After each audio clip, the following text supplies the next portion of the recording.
God, I didn't want to go this to part two, guys.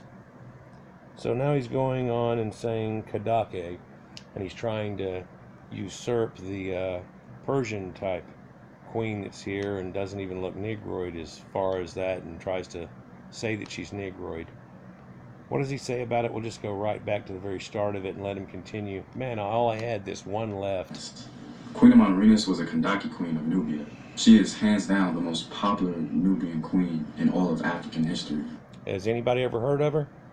Nah, nah. You'd have to really study and get into it before you might learn something about her and stuff. But let's see what he says. She made the #1 spot because of her combination of attributes. These attributes are bravery, influence, military might, and even trash talk. Her story. He likes the trash talk part. He really likes the trash talk part. In fact, that's why he's got this in here. Because Negroids really like trash talk. They can't do anything, but if you notice, they like trash talk. They actually think when they come on my site that it's a rap battle, and if they can win the rap battle, then all of a sudden ancient history changes somehow. It's kind of pathetic, and by kind of, I mean wow. It goes like this. The Romans conquered Egypt and pretty much tried to tax Nubians living in the area, trying to make Nubia some sort of vassal state. And Queen of Montarenus wasn't having it. So she attacked the Romans in Egypt, defeated them, brought back war captives, and cut off the head of a statue of Augustus, where she buried it under a Nubian temple so her people could literally walk all over it. Now, of course, the Romans retaliated. Now, this isn't true in any way, shape, or form, for they actually had his statue there. Now, people have said whenever they ransacked the area they did, that it had a statue of Caesar, and then they took it with them. But when they took it with them, they didn't put it under a temple so people trample on it or anything along that line.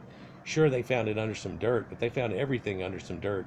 And this Negro is trying to make you believe something foolish and wrong about what kind of went on. It's not too much different than reality, but it's that lying, talking smack thing again. Where she buried it under a Nubian temple, so her...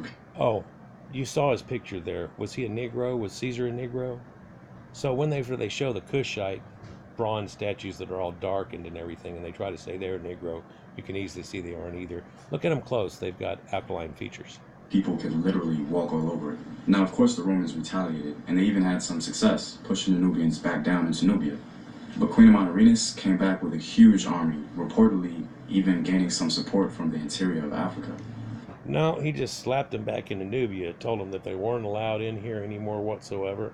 He was going to maybe mess with them and try to get extra, homage out of them, but would really pretty much not have them in anything to do with it for their Negroids rather than the Caucasians and everything. And why try to subjugate some people like that? And she began to march on the Romans. Now, apparently, Augustus wanted no part of that, and a treaty was signed, which gave into all the demands of the Nubians. It's been said that Queen of Montarenus sent a bundle of golden arrows to Augustus, and the messenger spoke to him saying, and I quote, "This gift is from the Candace. If you want peace, this is a token of her warmth and friendship." And notice how he doesn't spell it Kandake here, but he spells it Candace, and that is exactly the spelling of a Persian princess. It doesn't have anything to do with it. If you're going to try to say that they're black anyhow, okay, well, why are they using the Persian name for a queen then? It's kind of odd, but this is the reason he likes her so much. Oh, see her little lips and her little nose? And he tries to say she's a Negroid. Now, there have been some people who have said, well, by then they got admixed, and this is the reason the people disquoted them and started saying, can an Ethiopian change his spots? No, you can't get that out of you anymore. You have ruined yourselves. If you want war, keep the arrows, because you're going to need them. And so Augustus cut his losses and apparently kept those arrows. No, he didn't even damn well care, probably, and don't think that the Romans couldn't have just come in there and wiped them out. Black people like to puffy rooster their chest and act like they could have done something, and really there's nothing they could do. To this day, right now, in easy fashion, it could happen all over Africa, anywhere we wanted to. They act like, oh, well, we ran off those colonists and stuff. No, if any place wanted to be taken over, they'd just do it. The only thing that's keeping people from doing it is the compassion of Caucasians, and we've decided to keep the borders the way they are and let it go. That's the reason now that you've seen any wars that have gone on in Kuwait and everything, the U.S. steps in like Superman and pretty much just sets it right back to the way it used to be.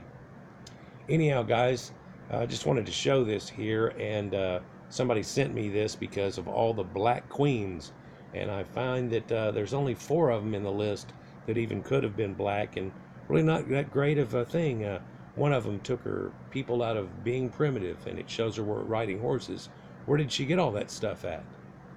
Very conspicuous.